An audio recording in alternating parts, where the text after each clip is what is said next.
Welcome everyone to this new episode of Business Without Anxiety, tackling general anxiety under high pressure. We have a wonderful guest, Dr. Ram Raghavan, here today to talk about something very important.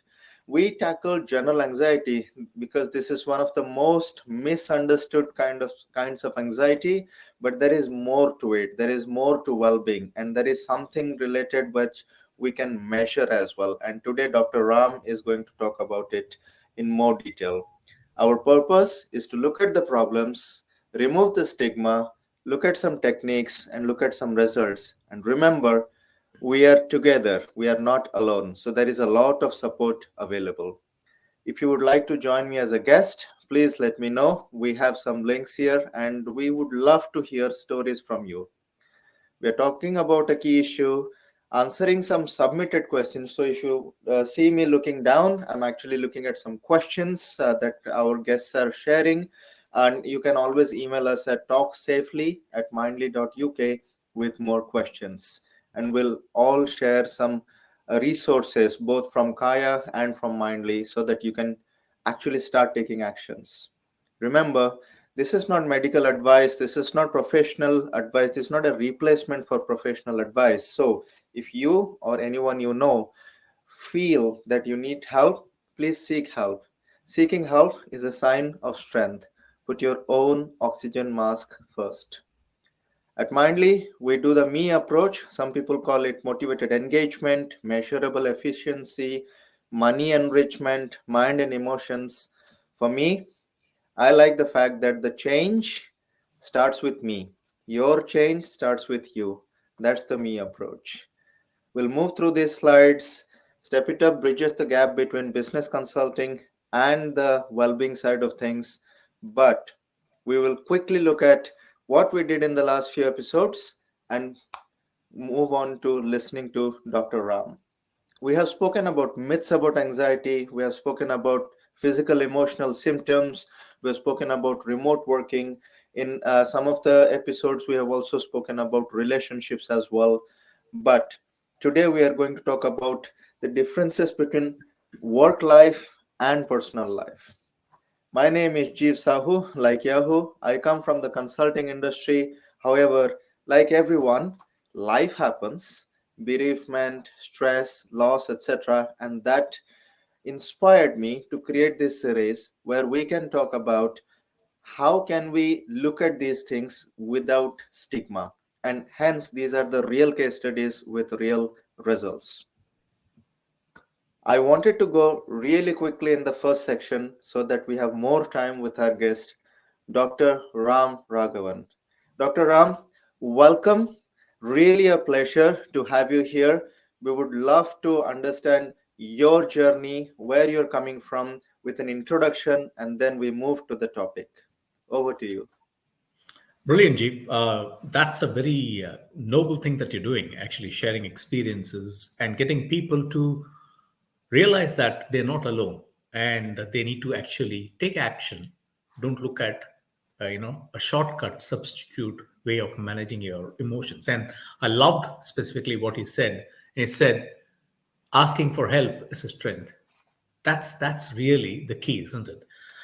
Now, a bit about me. I started my life as an engineer, worked in telecom and healthcare and all that stuff, but I've always been fascinated by people. And I didn't know till late in my life why I was, but I used to observe people and try to mimic them and all that stuff.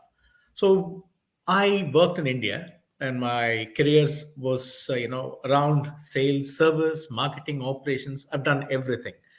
And before I left India, I was actually managing the biomedical instrumentation business for a Japanese firm. I established it in the Indian subcontinent and then also established it in the Middle East. I came here to do my MBA and then I loved consulting like you, Jeev. I also realized that some of the things that I said during my consulting, during my MBA, companies took it very seriously. And these are companies like Boots, Procter& and Gamble, Tesco's. So I thought, wow, someone is really actually listening to what I say. So there's something here that I could tap into. So I finished my MBA and then went and pitched for a consulting project, which was about understanding how people value people consciously and subconsciously. I know it's a long title. Plain English, you look at someone, you like them or you don't like them. I was Right. trying to find out what you are doing, what's happening inside your head. How are you processing and justifying the decision that you either like them or don't like them?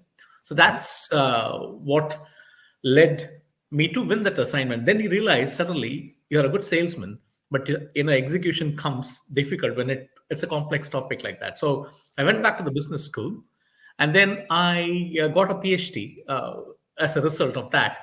But Mm-hmm. I realized, you know what, a PhD is just an academic qualification. It's not going to really help people. So I went back to the drawing board, worked with a few consultant neurologists and psychologists, and Mm-hmm. then worked with various companies like BT, O2, and Jardine Lloyd Thompson. I can rattle names Mm-hmm. to come up with commercial solutions. So I ended up creating 26 different products. So the first one that I started offering was about understanding how people feel. And Mm-hmm. this is something I started offering in 2006, almost 18 years back, when Right. well being was not a common term. It was more like a window dressing initiative or not even there. So I worked with a few big consultants, companies, and consultants, and helped companies turn around by helping them understand the power of people, and by treating them and understanding how they feel, using that insight to linking it back to performance, and so on and so forth. So I've done quite a bit of all this with some big names like so Volvo, Hilton, and EDF. Mm-hmm. Again, lots of big companies. Post COVID, I decided that I would actually go back Mm-hmm. and look at what I have created and scale it as a tech solution. And Kaya is basically a tech solution which does what a consultant would do, but using technology. Now, when Right. I started, I said I was fascinated by people. I Mm-hmm. didn't know why. And it was my wife who pointed out that I was actually in the spectrum. And funnily enough, I didn't realize that, because when you're in the thick of things, you don't realize it, right? I mean, you are just going with the flow. Mm-hmm. So I actually process emotions by looking at people. And then, so when I'm writing an email, for example, I write all the content and then add the emotions in the front and back. And she Wow. pointed out to me, and of course, your wife is always right, right? So there you go. So that's me, my story. And here I am offering a Amazing. well-being solution. So there you go. Amazing. In fact, there are so many questions that are coming to my mind, and first of all, I am so happy that you are able to convert something which is perceived or was perceived as fluffy as a well-being topic, and you mentioned about converting it to something measurable. And tell us a bit more about how things have changed since 2006, and while you do that, I think one of the main things you said when we met last is there is no work and life balance, because this is also life. It's not that when we are working that we don't have life. We do have life, and when we are not working, we still have life. So this is actually a wrong representation of the phrase, and I seriously felt that is a very curious way to look at it.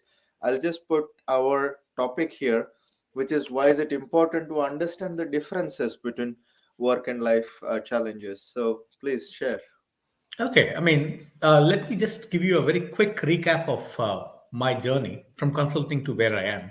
So, Please. as I told you, I was actually using this measurement. I collect data Hmm. using a survey, which is the easiest way to do. And we used to ask some 5 questions to 12 questions to help people understand how they feel about work. And then Right. we then ask a bit more questions to then take that understanding and show how it is impacting them and Hmm. their performance, and as a result how they feel about work. So we used to capture that, and I was using the data to then go back to companies and then present it and do something with that so that they could create some interventions. But So for what example, there motivated was you one for? particular client. Sorry. Sorry, sorry to interrupt. But what motivated you to do that, and why were not companies already doing that at that time? See, I mean, if you look at it, even today, if you look at people, Hmm. goodwill, accountants classify goodwill as a number. They don't have a tangible way of actually representing it. Right. Now, I started doing this primarily because, thanks to Sir Tony Blair, he actually made a bold announcement saying that by 2006 or 7, I want companies to measure the value of the people and Mhm. then publish it in their annual accounts. So Centrica, which was basically the chairman of Centrica said, we'll be the first one to do it. So he actually made that announcement, and that's Mhm. how I won that opportunity to do that part. But having said that, now going forward, when I look at what really makes an organization, from good to great, is Mhm. people. Because if you look at organization, it's just a collection of people, isn't it? And culture is nothing but a combined behavior of the leadership team, which then gets percolated down the organization, right? Correct. So if you can actually understand what drives you at a deeper level, what values do you enforce? And if I actually take all the layers off at a very deep level, you know, Mhm. we are afraid as a species. Of course, when I talk about fear, I can't go and say to companies, now I can tell you how afraid your people are about you or not, and use that as a commercial metric. So, to overcome fear, what do? Mhm. We actually have to trust that thing. If it is a new thing, we have to trust it because someone else recommends it or we try it a few times and then we trust it. Mhm. Then the second bit is we trust that particular thing, so the fear has come down. But if you look at it, if it's a people interaction between you and me, then just overcoming fear by trusting is not going to be enough. Then there is another component which comes in, which is empathy. Mhm. So, trust, empathy, and fear are the three core dimensions that influence you. Because let me give you an example. You trust your doctor, but if the Mhm. doctor has got poor bedside manners, Mhm. what do? You probably tolerate them once, twice, but then you say, you know what, enough is enough. I'll just move on. You Mhm. might trust your manager, but the manager takes you for granted and treats you like a doormat. You're not going to be happy. So that combination is what I actually worked out. When you look at all the three dimensions, Yeah. how that manifests into various behaviors. So if you could trust someone, if they're empathetic and you have no fear, then you're going to be thriving. So I assume that like a X, Y, Z axis, like a three-dimensional axis. I don't want to go into the details of it, but You that's a all. fascinating topic on its own. So by understanding how the interrelationship between trust, fear, and empathy works, Mhm. that then manifests as three things, which we all know in the commercial world. How satisfied we are, Mhm. then that spills over to commitment and loyalty. You could be committed but not loyal. You could be loyal but not committed, right? Committed but So, not loyal. yeah, Okay, that's a or okay. loyal but not committed, and Mm. then you could be satisfied. It's so I worked out that, and then I actually used that insight to create a number which basically was the result of how people feel about their managers or their leaders or the team relationships. That is how the journey started. Now that number was then used by organizations, and in fact some organizations used it as part of their managers KPIs. Okay. Because in any business, you have the humanics and the mechanics. Mhm. What I would call it as the people side of things and the process. Process effectiveness, any organization can employ a consultant. You can go tweak, revise, build a beautiful process. But if people don't buy into the process, the humanics is where the problems start. And That's very. most of the problems that you see comes from there. Mm. Now, taking that back, and if you look at it from a well being angle, you start looking at people and then you start saying, okay, we've got the great process to support you, we've got all this. Why are you not happy? Primarily because of the humanics that kicks in. What I mean by that, the organization might give you beautiful perks, but if the manager is basically a toxic person, it all goes downhill straight away. And traditionally, as an organizational culture, people don't want to reveal their other side, which is outside work, to their managers because of various reasons. One is they don't trust the manager, or there is a fear that goes in, Right. which can actually prevent them from saying, okay, if I say this, how will it be perceived by my manager? Will they abuse me and my situation and get more work done from me? So individuals are not happy to discuss that. Now, what happens when that continues? And that's Mhm. where we start to actually provide some insights. If you look at, you asked a question about work and life. I mean, we all wear masks. I mean, you as a father, as a husband, as a businessman, as a friend, you wear a mask. Now, funnily, your husband to father transition, the mask is not that different. But when it Mhm. comes to work, you cannot be the jolly, casual, relaxed self when it comes to business.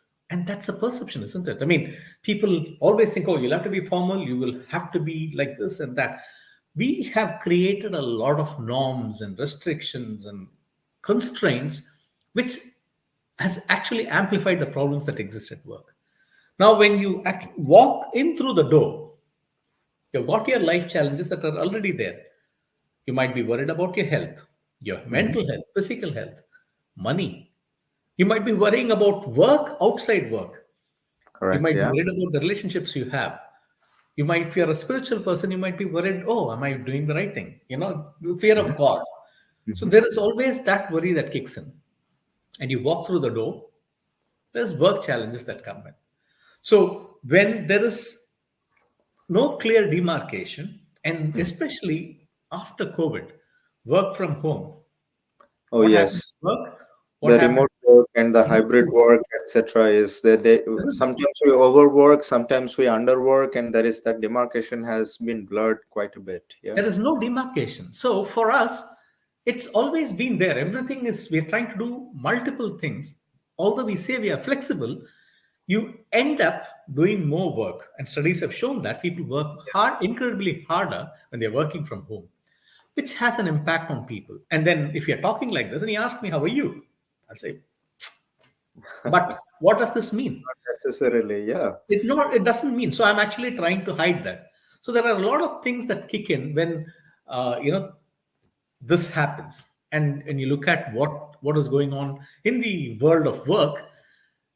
And during lockdown, everyone said, oh, employees are working from home, we need to support them. There was an empathy angle that kicked in straight away, right? So Correct. they were actually providing furniture, blah blah blah. And there was I mean, enormous amount of support that was provided by companies to employees. Now Hmm. the problem with that is, you have provided all the support to help employees' life challenges and work challenges, right? Okay. But I didn't have a very tactical approach, a strategic approach to it. It was very tactical. Hmm. Okay, what is my neighbor doing? Oh, I'm talking to someone else. Oh, they're doing this. Why don't we do this also? So Okay. companies started investing in a lot of initiatives without really understanding, is it really required? Is it going to be used? And what is the impact it's going to have on that individual and on performance? That question was never asked. Now, That's true. suddenly, Mm. when you're asking them to come back and you're starting to look at, especially during this time when the economy is actually heading south or north, we don't know, still it is here, Hmm. there. The first thing that goes out of the budget is cutting training, cutting people, and now the new thing is cutting well-being initiatives, Right. right? So the question is, for an organization, they need to understand people are important, but the support you provide for their life challenges Hmm. only allow them to switch off from life challenges to be engaged at work. It is not going to help improve performance. They don't realize that. And some do because they have taken a very strategic approach and have done it, but most don't. That is where you start looking at, why is this happening? For Hmm. example, more than two-thirds of the support that is provided by companies is not used by employees, Oh, which is wow. worrying. I have seen that because many a times the companies are saying we have all these things in place, but people are not using it, and people are actually worried that my company is trying to track me. Exactly. So that is one. Hmm. My company is actually providing all this, if I use it, will it Hmm. come back to bite me? The Hmm. second thing is employees don't know that it exists. Companies have spent the money, and the well-being providers are not going in front of the employees and asking them to use their services. So employees are not aware. Companies And are the third spending thing, the money. So yeah, companies are spending quite a lot of money, but most of exactly, it's like a exactly. checklist. Wow. Exactly. So it is so to give you a perspective, 52 billion or something was spent last year, right? Hmm. On well-being support initiatives, programs in the UK. Hmm. And if you look at the statistics, if two-thirds, even if you say a third is not being used, that's significant money. Even if Yeah, it's a third, you're looking at what? 17 billion roughly? it's Or no, quite 16 quite a billion? lot. 16.5 billion, which is unused. That's sad. That's really pathetic. Now, the third thing is companies think that this is what employees want. But Okay. in reality, I might not need that. Like if someone offered me gym membership, I would probably not take it because that's not me. I'd In fact, rather, layoffs are also not liked because if somebody is not feeling that great, they say you can take a personal day off, but then the person spends the entire day watching Netflix or something and feels even worse. And exactly. what they really needed was time with other people, and so there is a gap. Exactly. So when you actually look at all this, and then we are living in an increasingly connected world. Hmm. So if you walk away from the office, you don't like when our fathers used to work, when they walk out of the door, Hmm. that's it. Work is there. For us, work follows us in our pockets. Right. So it Yeah. makes life difficult for us to disconnect. So sometimes you want to disconnect, but you can't because it's always buzzing. Already there. Yeah. It's already there. So for you to connect, you need to disconnect. That is the problem, which companies are struggling to, you know, address and understand. So what we have done is we have actually tried to answer all these questions. As a company, what we try to do is we actually provide something which helps companies understand what is it that the employees want. Hmm. What are their work challenges? What are their life challenges? And from there, how do we provide the support which employees need and get it to them anonymously so That's that they powerful. don't That makes ask it their managers? so that And that makes then, it safe yeah, as well. Yeah. absolutely, absolutely. So then the uptake of the solutions is there, and they ask employees what they want rather than presume what they think they want. So optimal utilization of existing well-being budgets. So we say don't spend a lot of money. Hmm. There is a lot of money that is left on the table already. Which you can Try and use. understand how to realign your budget so that you get maximum bang for your buck. So Is it that's different what for, it is all about. is it different for the size of company? Because we have seen, especially if it is a small and medium kind of enterprise, and let's say they have 5 grand to spare, would they spend it on well-being, or would they create a new accounting system or marketing system? So how is the difference between micro company, middle size company, and larger companies? So okay, that's a very good question, Jeev. So if you look at bigger companies, they have employees who are specifically there for this. They have a chief well-being officer. They have well-being champions, and they think about it strategically. Although I say that, there was a survey that was conducted by Aon, which said 43% of organizations globally have a strategic approach to well-being. So this is corporate. Even at corporate, it's more tactical. Hmm. Now, when you go down to an SME, which can be anywhere between micro, one-man band, five people organization to 200 people. Hmm. Now, SMEs primarily are focused on performance. I mean, that is where the money is. For them, it's the survival and then doing better and then growth, right?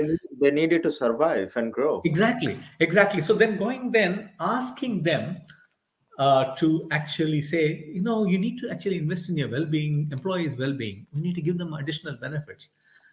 I give you a disgusting look and say, I'm trying to keep my head above the water, and you're actually throwing more petrol on the fire, which is not what you want. So Absolutely. for smaller organizations, what we have done is Hmm. basically we have created a calculator Hmm. where it can be used by any organization, small or big. But ideally, this is for the SME and the micro organizations, where they can actually enter some basic data, and I can share that at the end of the call. So if Yeah. you can share it, that will be brilliant. Hmm. Where they can go and try it out and see how much of money they are losing because Hmm. of absenteeism, because of attrition, because of poor employee engagement, because of poor customer experience. So if they know that much of money is actually being wasted, which is what they are paying their employees, what we can then show is, okay, you know that much money is being wasted. We can then show how, who, or what is actually causing that, which means they can address that.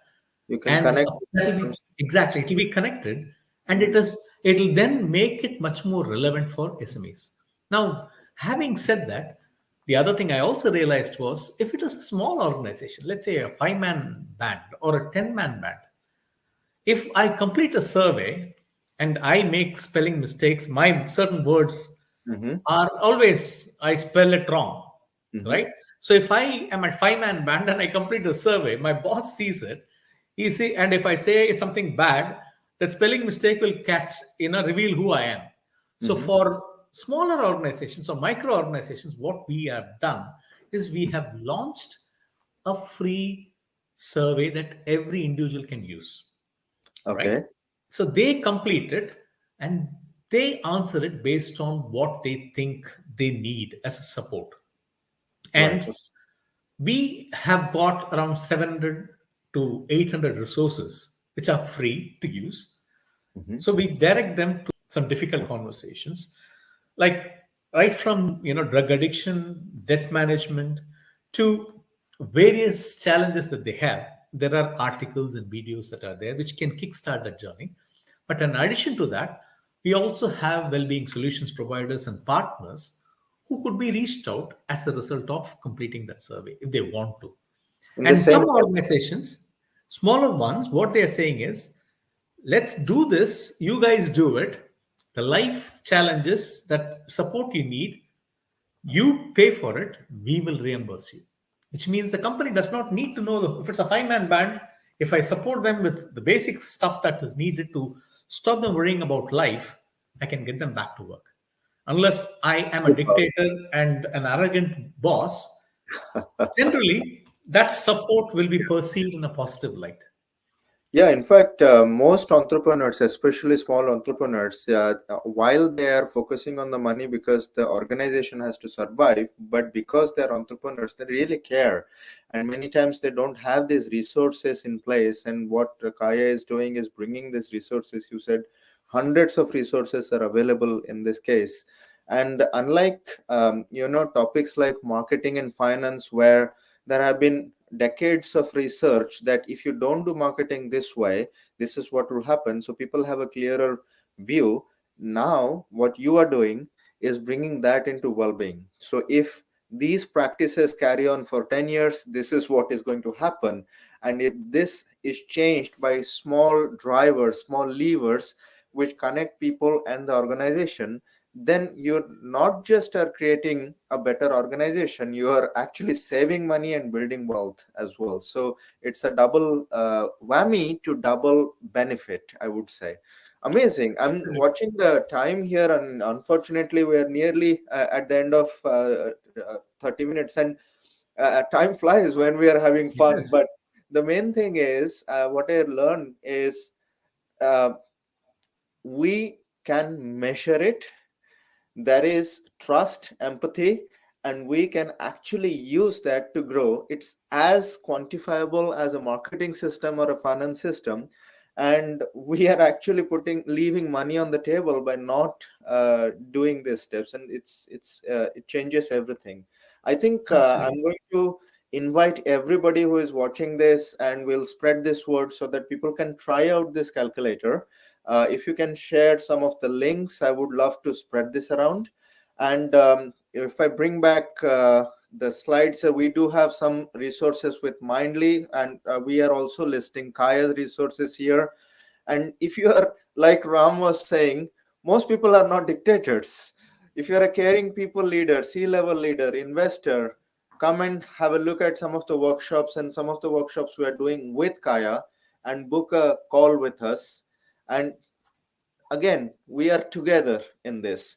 Ram, what I would do is leave the floor to you to end the show, so that we would love to understand what next. We have understood we can quantify things. We have understood that people give disgusting looks when you say they're struggling, and you say, you know what, you got to take care of well-being. But now we are coming with a tool to help them.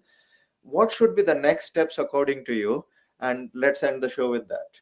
Brilliant. I mean, as you rightly said, Jeep, and it's a Chinese proverb which says a 1,000 mile journey starts with a single step. So, first step is to understand what is the money that you're leaving on the table. So, there is a free calculator that is available, and I'll share the link with you. Please share it with people. Once you do that, if you're a smaller organization, and if it's a micro organization, which is 5, 10 employees, there are resources that the system will actually be able to provide you.